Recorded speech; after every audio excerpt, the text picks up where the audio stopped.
চীন ভারতের মধ্যে অরুণাচল প্রদেশের ভূখণ্ড নিয়ে বিরোধ চলে আসছে বহুদিন ধরে। গত এপ্রিলে ভারতের আপত্তি সত্ত্বেও অরুণাচল প্রদেশের ৩০টি জায়গার নাম বদলে চীনা নাম রেখেছিল বেইজিং। অরুণাচলের আবাসিক এলাকা, পাহাড়, নদী, হ্রদ এমনকি উপত্যকার নামও বদল করে চীন। অরুণাচলকে দক্ষিণ তিব্বত হিসেবে দাবি করে তারা। নিজেদের মালিকানা দাবির অংশ হিসেবে এ কাজ করে বলে দাবি তাদের।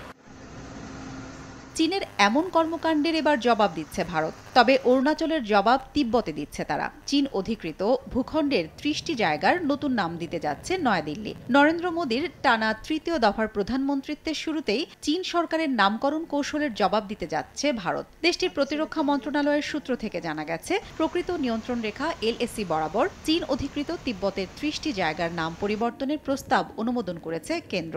আনুষ্ঠানিকভাবে নামকরণের পর থেকে নতুন নাম ব্যবহার করা হবে LAC এবং সংলগ্ন এলাকার মানচিত্রে।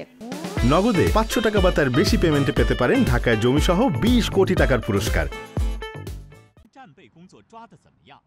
এর আগে ২০১৭ এবং ২০২১ সালেও চীনের বিরুদ্ধে অরুণাচল প্রদেশের একাধিক জায়গার নাম পরিবর্তনের অভিযোগ উঠেছিল। এ অবস্থায় তিব্বতকে হাতিয়ার হিসেবে ব্যবহার করতে চাইছে নয়াদিল্লি।